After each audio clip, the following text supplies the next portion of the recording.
Pichincha Universal, generando noticias. El doctor Adrián Bonilla, que está con nosotros, y vamos directo al tema. ¿Cómo repercute en Ecuador la decisión de las FARC de retomar armas? Bienvenido, Adrián. Buenos días. A ver, creo que en primer lugar porque es sí, un tema amplio, complejo. Común referirse en términos coloquiales del evento. Ya. No es la decisión de las FARC, ¿sí? La decisión de las FARC, en su gran mayoría, en más del 80% de la dirección del antiguo secretariado y dirección actual del partido político y de las bases del partido político y de las personas que están desmovilizadas, es continuar en el proceso de paz. ¿Sí? Entonces, ¿de dónde salió Márquez a representar a las FARC entonces? ¿No es el subcomandante de bueno, las mismas? Márquez era un dirigente muy importante del secretariado político, pero no era el único dirigente del secretariado político, igual que Santrich.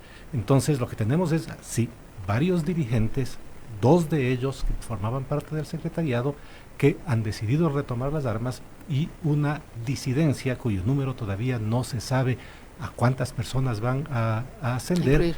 Los cálculos más pesimistas dicen que a 2.000 personas, pero fueron 17.000 los desmovilizados. Entonces estamos hablando no de que las FARC retoman la lucha armada, sino que una fracción, una disidencia, una tendencia minoritaria de esa organización política ha hecho este anuncio el día jueves de la semana pasada. Pues entonces es un elemento novedoso. Ernesto Samper, que lo tuvimos el día viernes, lo veía como algo mucho mayor, de mayor alcance. No, simbólicamente es un golpe fuertísimo al proceso de paz. No todas las fuerzas armadas ilegales colombianas depusieron las armas. En el último periodo no todas llegaron a procesos de negociación. Una fracción del antiguo Ejército Popular de Liberación sigue activa, por ejemplo. El Ejército de Liberación Nacional, el ELN, sigue activo. Se suspendieron los diálogos de paz que habían comenzado con ellos en Ecuador y después se trasladaron a Cuba después del atentado que hubo a la Escuela de Policías en Bogotá, y múltiples otras, decenas de otras organizaciones armadas de muy pequeño alcance siguen operando en Colombia, amén de grupos paramilitares de ultraderecha. Entonces el problema de la violencia sigue siendo un problema colombiano. La importancia del acuerdo con las FARC fue de un enorme valor simbólico, porque era sin duda la fuerza histórica más importante de los alzados en armas en Colombia, con una historia que se remonta al pasado liberal mismo de la época que se conoció como la violencia después de 1948.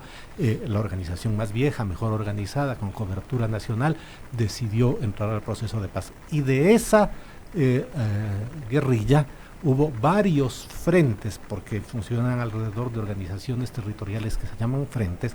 Varios frentes no plegaron, entre ellos, por ejemplo, aquel que lideraba el tristemente célebre para los ecuatorianos Huacho, pero otros también en el Putumayo, en el Caquetá, en la frontera con Colombia, en Antioquia, en la región noroeste de Colombia. Entonces, sí, se calcula que quienes no plegaron al proceso de paz son poco más de 1.500 personas, a los que se sumarían, no se sabe si se van a articular a las fuerzas que en estos momentos hacen la declaración, y no se sabe también si es que esta alianza que se propone al ELN, que saludó este anuncio, va a resultar, porque los combatientes de las FARC y del ELN chocaron violentamente durante 2 décadas en distintos territorios. Pero si apenas el 10% de quienes anteriormente estaban movilizados anuncian aquello, ¿no supondría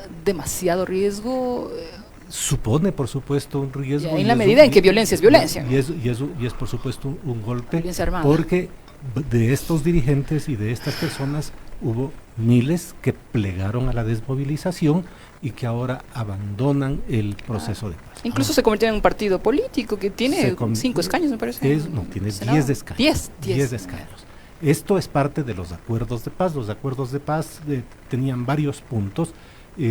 Uno de ellos, en términos sociales el más importante, era la entrega de alrededor de 3 millones de hectáreas a lo largo de 10 años a los desmovilizados y a los campesinos de las zonas en donde operaban las FARC, para que puedan hacer agricultura sustentable.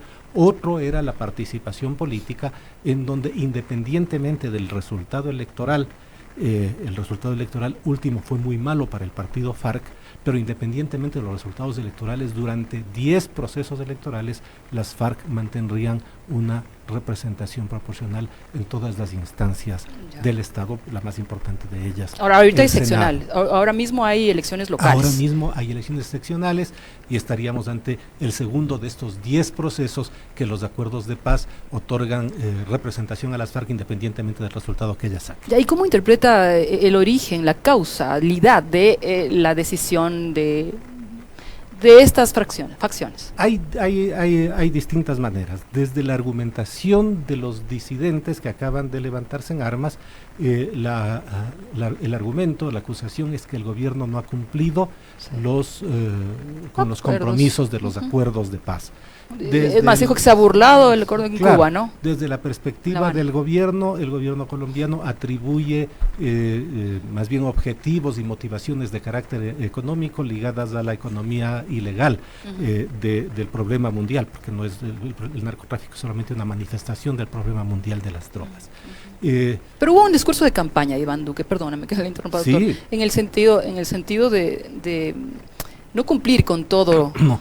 Es que, lo que se ha llegado al acuerdo de paz. El proceso de paz fue un proceso político muy disputado en Colombia y en los discursos de campaña los políticos usaron el proceso de paz para levantar las adhesiones de las personas que se habían manifestado a favor o en contra, ¿sí? El proceso de paz convocó, por ejemplo, en Colombia a todas las personas que se identificaban desde el centro hacia la izquierda, y la oposición al proceso de paz convocó a aquellas que se identificaban sobre todo desde la derecha hacia la extrema derecha en Colombia. Estas fuerzas políticas en términos ideológicos son las que ganaron las elecciones. Y el proceso de paz fue muy usado. ¿Qué era lo que se cuestionaba de parte de los cuestionadores del proceso de paz? Se sigue cuestionando la justicia transicional. Claro. ¿Sí? Los acuerdos contienen una serie de disposiciones que crean una jurisdicción especial sin la cual hubiese sido imposible llegar a la paz, que permitía la ausencia de penalidad por la comisión de delitos durante la guerra, con excepción, porque esto no es posible en términos internacionales, de los delitos de lesa humanidad. Las FARC en este procedimiento, en la negociación y también en el punto de las víctimas, también incluyeron a aquellas víctimas civiles y poblacionales y dirigentes populares que fueron asesinados en medio de la guerra por paramilitares o por efectivos militares del Estado colombiano. Acordémonos que este es un conflicto de muy larga duración, que ha cobrado alrededor de 250,000 vidas. La mayoría de ellas no son combatientes, la inmensa mayoría de las víctimas de la paz son civiles, son bajas como consecuencia del fuego cruzado, de ataques indiscriminados, de bombardeos, en fin, de todo lo que ocurre en una guerra. A lo que hay que sumar más de 1 millón de desplazados como consecuencia del conflicto armado, como consecuencia de, por ejemplo, la erradicación de cultivos con glifosato, porque eso termina con la agricultura en la zona donde el glifosato es... Además de un problema de salud pública, ¿no? Claro, muy severo. Por supuesto. Entonces, la erradicación genera desplazados, el conflicto genera desplazados y el conflicto generó mucha muerte. Entonces, es absolutamente, o sea, no es una noticia buena, es una noticia triste para todas las personas que creyeron en el proceso de paz, esta comunicación de los dirigentes de esta facción del partido político que anunciaron retomar las armas. Ya, ahora previsiones, porque claramente quienes saben que Iván Duque comparte la forma de pensar de Álvaro Uribe, en el sentido de no necesariamente inscribirse en un proceso de paz, va digamos, a responder a aquello, o más bien a la coyuntura y reclamo de toda una sociedad. Si pensamos en la coyuntura, es el momento, las personas estas lo declararon de manera sincera, es el momento más inoportuno posible. Lo hacen en Colombia en vísperas de elecciones de gobiernos locales, en el contexto de una enorme, gigantesca ola de indignación que atraviesa el conjunto de la sociedad desde la derecha hacia la izquierda contra estas personas. ¿Quiénes van a ser los beneficiarios? Eso. En las fuerzas políticas colombianas, ¿quiénes van a ser los ¿Quiénes beneficiarios? Bueno, básicamente las personas que dijeron desde hace mucho tiempo, ven, teníamos razón, no eran sinceros, violaron sus acuerdos. O sea, parecería que... Sí, pero no está respondiendo el señor Márquez, ¿sabe qué? Es no, inoportuno y torpe. es absolutamente inoportuno si es que lo vemos desde un punto de vista político. Pero claro, desde esa lógica, la política no importa tanto cuanto la operatividad militar.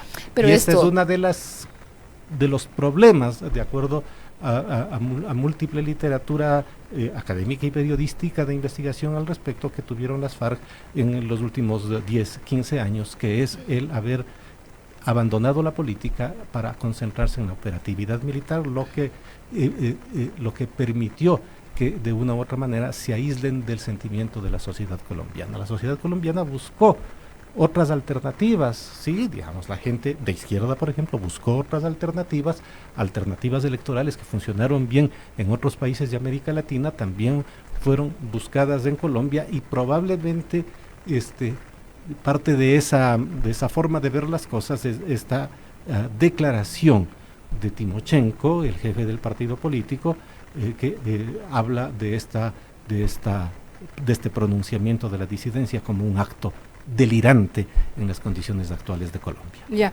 pero sin embargo el asesinato de líderes campesinos y todo ello no es una de las razones para que esto haya sido una crónica de un anuncio previsto, en el sentido además de lo que ellos han reconocido como un fracaso o muy débil proceso de paz. Claro, ahora, ¿dónde si ve uno el conflicto colombiano, hay que mirar cuáles son las causas de la violencia en el campo? La violencia en el campo tiene que ver con distintas causas. Una de ellas, probablemente la más importante de todas, es la presencia de cultivos ilícitos, ¿sí?